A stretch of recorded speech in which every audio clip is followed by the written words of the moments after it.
In this daily drop, it's going to be a lighting lesson, a simple one that you can use in your productions. So let's go.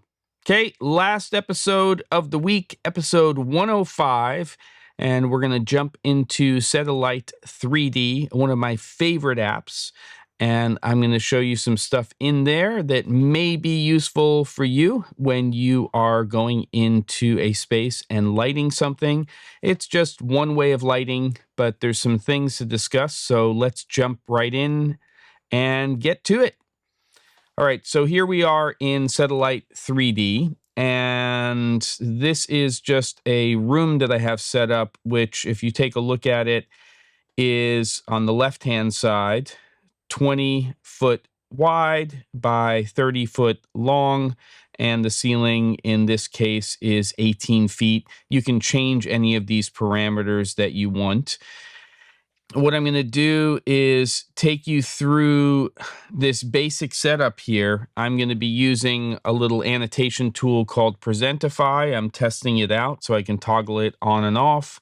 And basically what I want to do is just show you how I've built out a pretty simple setup. So the first thing we're going to do is put a prop in here. So let me just go ahead and activate that. It's a little kitchen that is part of set.a.light. It's down here inside of the props. And if I go over to food item, you'll see the little kitchen inside of here.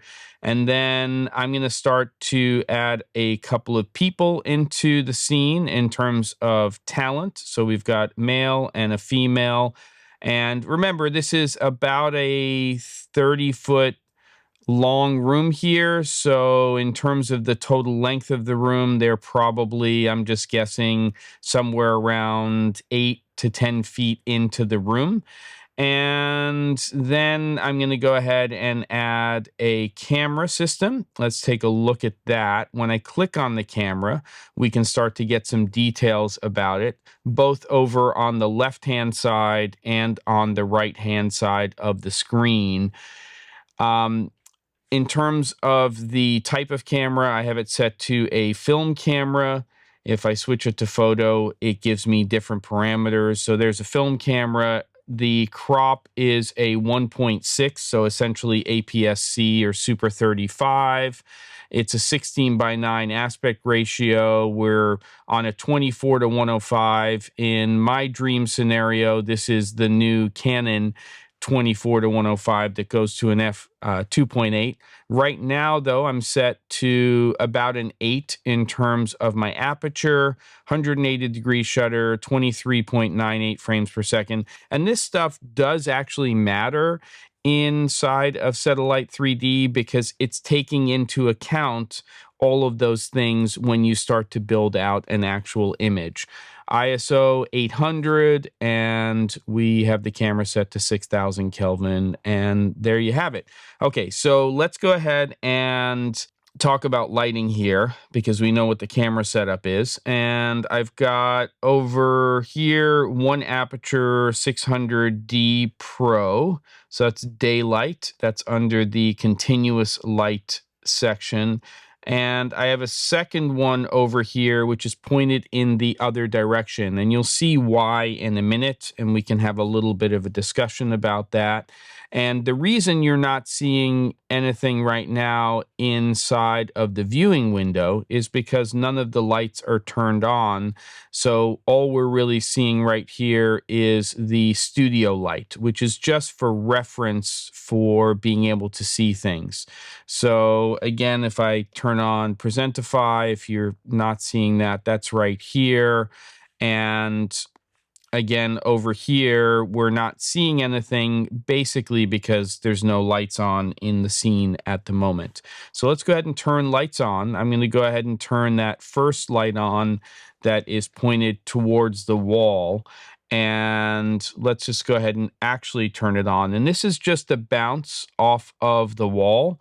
And this is going to create a lot of ambience. It's going to be a big source. I'm just going to move my focus point over here onto Keith's left eye. And right now, in terms of focal length, if I have the camera selected, we're at a 35 millimeter. So again, taking a look at the room here, you can see the position of the camera, you can see the position of talent and the background. And I can just zoom in here. It makes it a little bit easier to sort of see the whole setup, and you can see what's going on.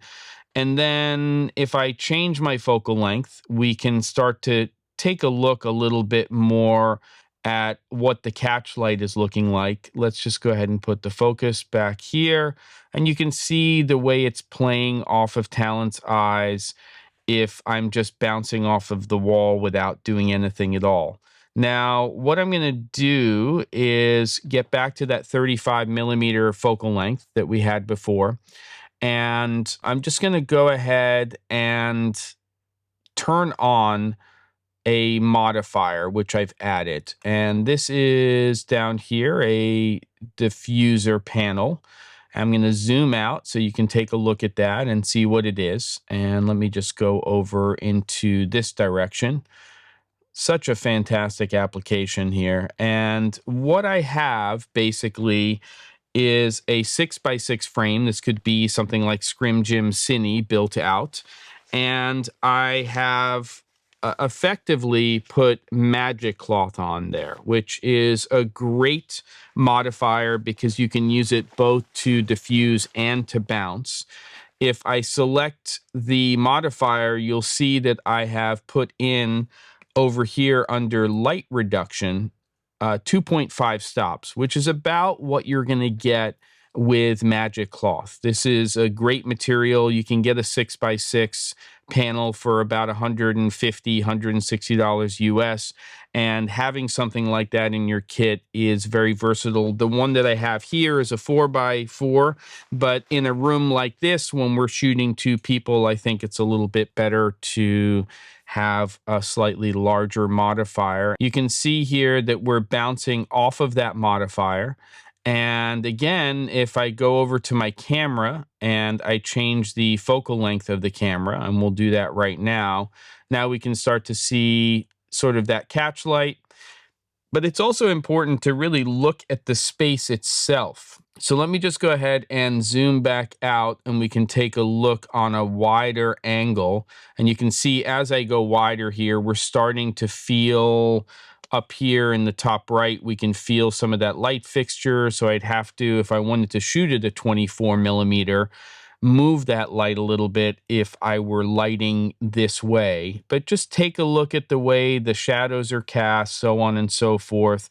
And we'll get back to that 35 millimeter focal length. So let me just go ahead and make an adjustment again. I'm partial to a 40, to be honest with you, so maybe I'll just leave it at a 40 millimeter here. Let's get focus back on Talent, and you can sort of see the way everything is rendering. Now, a couple of other things to mention. If I select the room itself, one of the things that you'll see on the left-hand side here is floor texture, and there's no floor texture at the moment, and the walls are basically just white.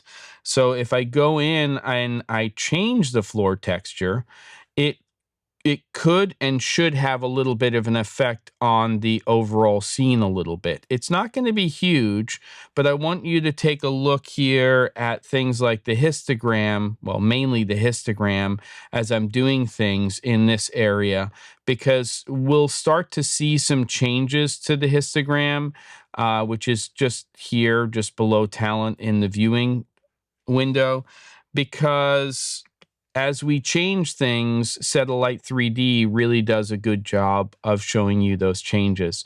So I'm going to go back down here, and let's just say that we were going to use a marble tile floor, which would be pretty typical inside of a kitchen.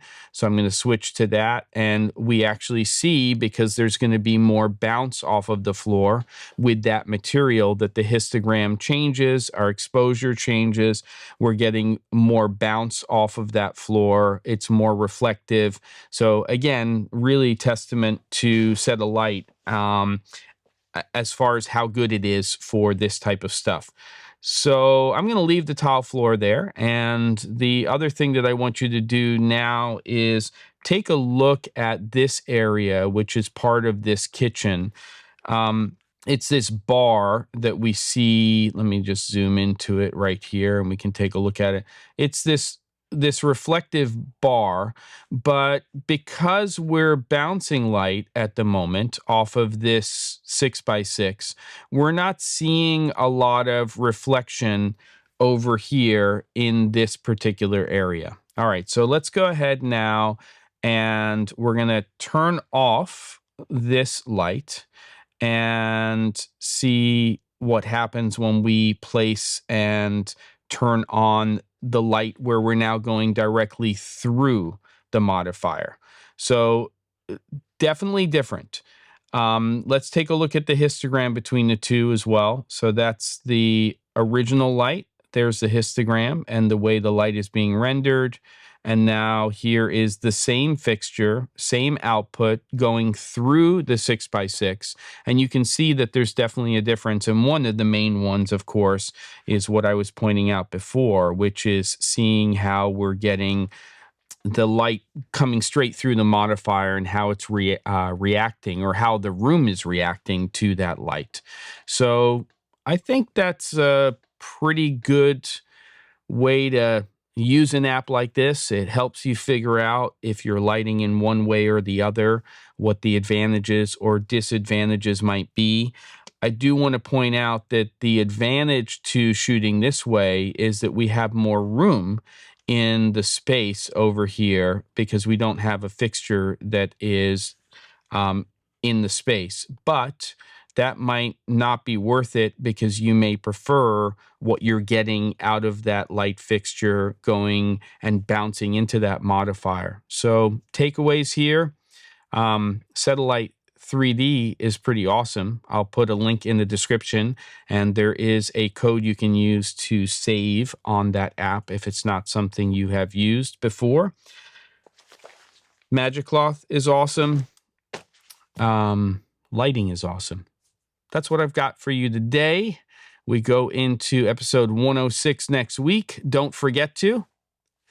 And I'll see you on the next episode of The Daily Drop.